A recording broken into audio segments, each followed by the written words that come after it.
The scratching began just after midnight, a faint sound that echoed through the stillness of the house. Mark lay in bed, his eyes wide open, straining to identify the source of the noise. It wasn't the first time he had heard it, but it was the first time it felt truly unsettling. He glanced at the clock, 12:02 a.m. The old house creaked and settled around him, but this sound was different. It was rhythmic and deliberate, as if something or someone was moving just beyond the thin walls. Mark had moved into the aging Victorian home on Maple Street 3 months earlier, drawn by its charm and the surprisingly low rent of $800 a month.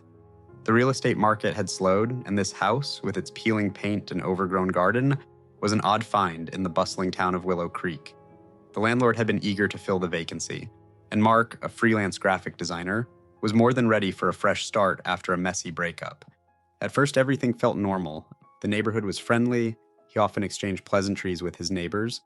The woman next door, Mrs. Hargrove, always offered him cookies when she saw him outside. The couple across the street, Jake and Alice, had invited him over for dinner just last week. Mark had even started to settle into a routine, working during the day and exploring the local cafes in the evenings. But then, the scratching started. It was faint at first, just a whisper of noise that he could easily dismiss as the house settling. Yet as the nights wore on, it grew louder, more insistent. He would sit in his living room, headphones on, trying to drown it out with music, but the sound persisted. It was almost as if something was trying to communicate with him through the walls. On the third night, curiosity got the better of him. He stood up, walked over to the nearest wall, and pressed his ear against the cool surface. The scratching stopped abruptly, leaving an eerie silence in its wake. Mark pulled back, a chill creeping down his spine. Maybe it was just the old plumbing? He tried to rationalize it, but found little comfort in the thought. As the week progressed, the noises became more pronounced. He started to hear thuds, the sound of something heavy being dragged across the floor above him. Despite the fact that he was the only tenant on that floor, he decided to investigate. Mark climbed up into the attic one afternoon, flashlight in hand.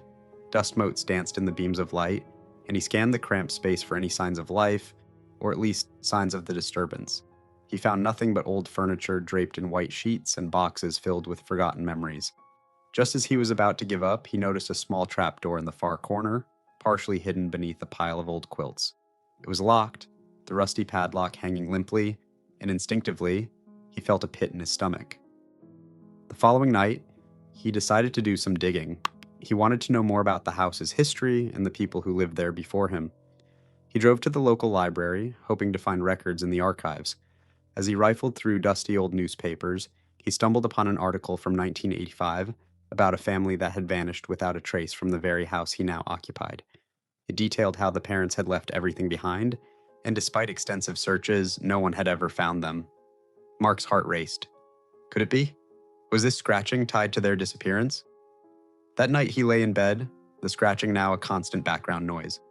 With each passing hour, the sound morphed from a simple annoyance into something sinister. And then, at 3 a.m. it happened. A loud bang echoed through the walls, causing Mark to shoot upright in bed, his heart pounding in his chest.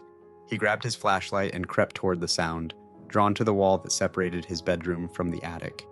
He hesitated, hand hovering over the wall. What if he found something he wasn't ready to confront? But the scratching resumed, louder and more frantic. He pressed his ear to the wall again, and that's when he heard it, a voice muffled and distant calling out, "Help me, please." Mark's breath caught in his throat. Was someone really trapped in the walls? He couldn't shake the feeling of dread that washed over him. For a moment, he was frozen, battling between the instinct to flee and the urge to uncover the truth. He grabbed a hammer from his toolkit and, with trembling hands, began to tap at the wall, creating a small hole. A creak echoed behind him, and he turned sharply, the flashlight beam flickering nervously.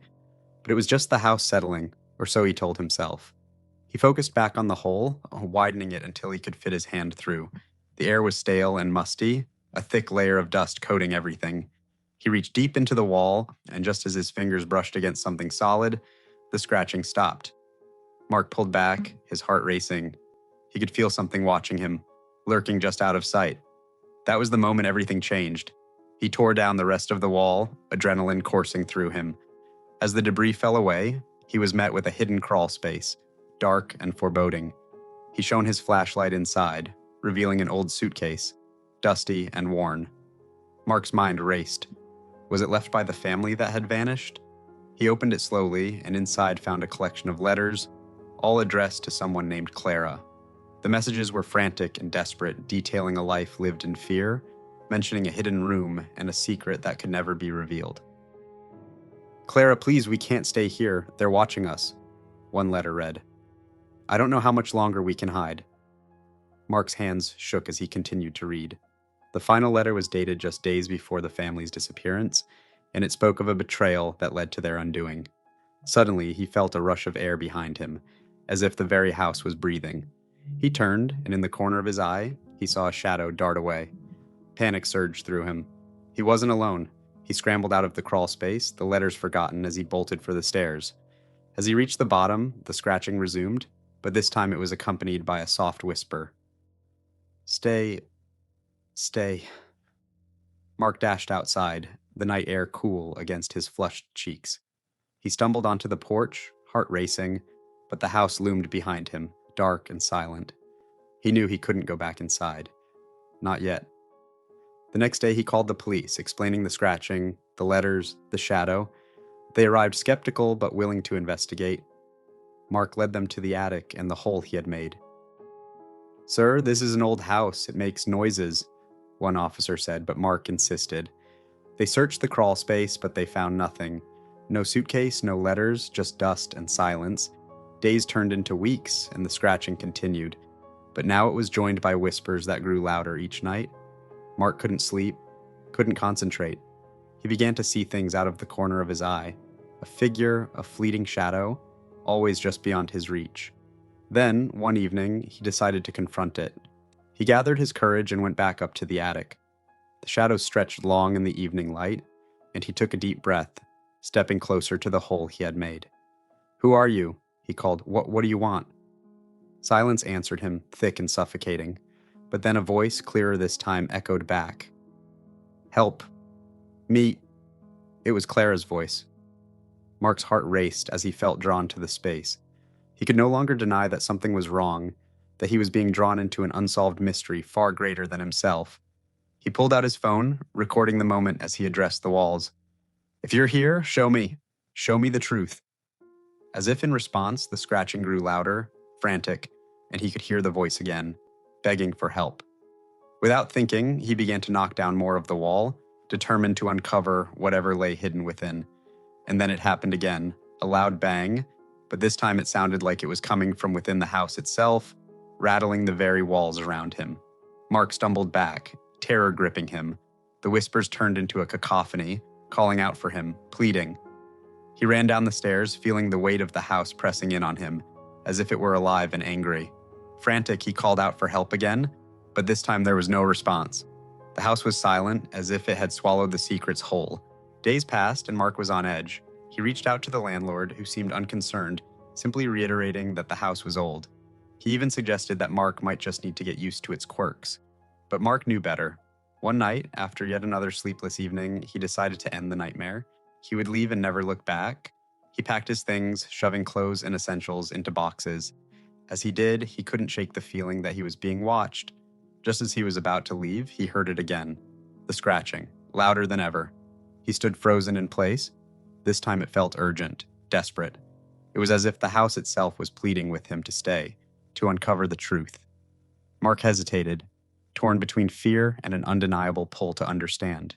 He dropped his boxes and returned to the attic for one last look.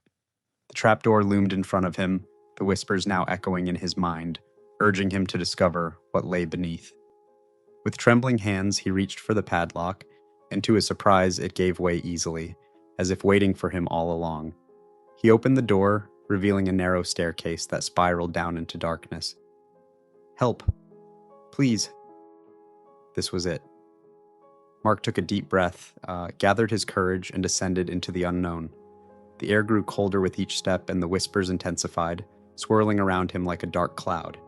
He flicked on his flashlight, illuminating the narrow passage, and as he moved deeper, he stumbled upon a hidden room, the walls lined with photographs of the family that had disappeared. And there in the center was Clara. Her eyes stared back at him, filled with despair. It was as if she were trapped in time, caught between the world of the living and the dead. Mark felt a chill run down his spine. "What happened to you?" he whispered, feeling the weight of her presence. Suddenly, the room shook, and the shadows danced wildly around him. The whispers turned into screams, a cacophony of voices, all calling for help. Mark felt a surge of panic, but he pushed through, determined to understand. He reached for one of the photographs, and as he touched it, the room fell silent. Clara's image shimmered before him, and in that moment, he understood. "There's no escape," the voice echoed, "until the truth is revealed." In an instant, everything changed. Mark was back in his attic, heart racing, the trapdoor still ajar. He realized the house was not just a structure, it was a living entity, holding the secrets of those who had come before him. Even now, he still thinks about that night. The mysteries linger, the voices echoing in his mind. He never returned to the house, leaving it behind, but the scratching never truly left him. In his dreams, he still hears Clara's plea, a reminder that some secrets are meant to be uncovered, while others are best left buried in the walls. Scene number 1. Scene number 2. Scene number 3. Scene number 4. Scene number 5. Scene number 6. Scene number 7. Scene number 8. Scene number 9. Scene number 10. Scene number 11. Scene number 12. Scene number 13. Scene number 14. Scene number 15. Scene number 16. Scene number 17. Scene number 18. Scene number 19. Scene number 20. Scene number 21. Scene number 22. Scene number 23. Scene number 24. Scene number 25. Scene number 26. Scene number 27. Scene number 28. Scene number 29. Scene number 30. Scene number 31. Scene number 32. Scene number 33. Scene number 34. Scene number 35. Scene number 36. Scene number 37. Scene number 38. Scene number 39. Scene number 40. Mark had barely escaped the haunted confines of the house, but the specter of Clara and the chilling secrets it held had imprinted themselves on his mind. As he drove away, the weight of his decision felt both liberating and suffocating. He had left the house behind, but it was impossible to erase the memories of the whispering walls, the piercing gaze of Clara's photograph, and the desperate plea that had echoed in his ears. Weeks turned into months, but the ghosts of his experience didn't fade. Mark found himself frequently glancing over his shoulder, half expecting to see shadows flitting in his peripheral vision.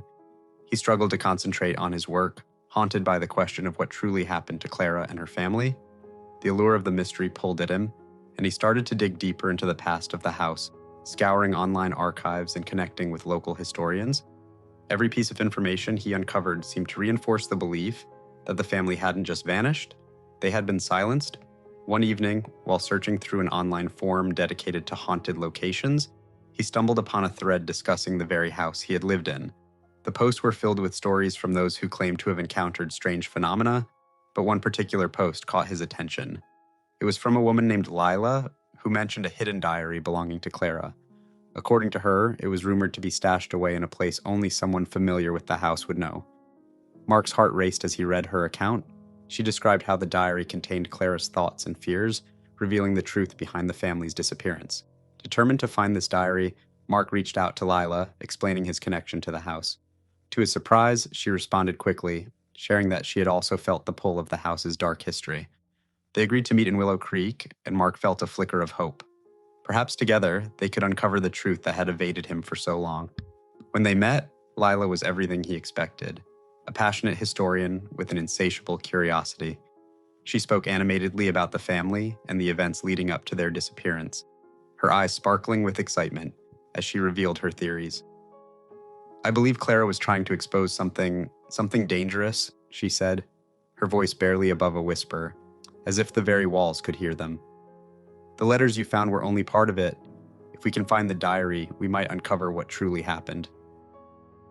With Lila by his side, Mark felt emboldened. They returned to the house, the air thick with tension and anticipation. This time he was not alone. He had someone who understood the gravity of their mission. As they approached the old Victorian structure, its dilapidated facade seemed to loom over them, a dark sentinel guarding its secrets. The scratching noise, which had once been a source of terror for Mark, now felt like a beckoning call, urging him to delve deeper into the unknown. With flashlights in hand, they ascended the creaking stairs to the attic once more. Mark's heart raced as they reached the trapdoor, the memories of his last encounter flooding back. "This is where I found the letters," he said, his voice tinged with unease. Lila nodded, her expression serious as she examined the area around the trapdoor. Suddenly, she pointed to a loose floorboard on the opposite side of the attic. If Clara was hiding something, it might be there, she suggested. Together, they pried it up, revealing a small dark space beneath. Mark's breath quickened as he leaned in closer, the air thick with dust and the scent of decay. There, nestled in the darkness, was a weathered diary, its leather cover cracked with age. Lila took it carefully, brushing off the dust and opening it to reveal pages filled with Clara's delicate handwriting. As they read through the entries, a tapestry of fear, betrayal, and desperation unfolded before them. Clara wrote of her husband's growing paranoia and the shadows that seemed to follow them, of whispers in the night that echoed through the walls, and of a growing sense of dread that consumed their family. But it was the final entries that sent shivers down Mark's spine. Clara described a man who had been lurking around their home, someone who seemed to be watching them, waiting for the right moment to strike. "He's not just watching, he's planning something." One entry read, "I fear for my children's safety. I must protect them at all costs." As they absorbed the weight of Clara's words, a sudden heavy silence fell over the attic. The scratching noise returned, louder and more frantic, echoing through the walls, as if protesting their intrusion. Mark exchanged a worried glance with Lila, and in that moment, a loud bang reverberated from below, shaking the very foundation of the house. "What was that?" Lila gasped, gripping the diary tightly. Mark's heart raced. "I don't know, but we need to get out of here," he replied, panic creeping into his voice. They hurried down the stairs, but as they reached the bottom, the door slammed shut, trapping them inside. The air grew thick and oppressive, and the walls seemed to pulse, alive with an unseen energy. The scratching intensified, now accompanied by a chorus of whispers, rising to a fever pitch. "Help! Me! Please!" Clara's voice echoed in their minds, but it was no longer just a plea. It was a demand. The house was no longer just a structure. It was a living entity, drawing them into its depths, ensnaring them in its web of secrets. Mark felt a surge of determination alongside his fear. They had to find out the truth, not just for Clara, but for themselves. With a newfound resolve, he turned to Lila. "We have to face whatever's down there," he said, his voice firm. "We can't let Clara's story end in silence." As they braced themselves for what lay ahead, the whispers crescendoed, a haunting symphony urging them onward into the depths of the house, deeper into its heart where the true secrets waited to be uncovered.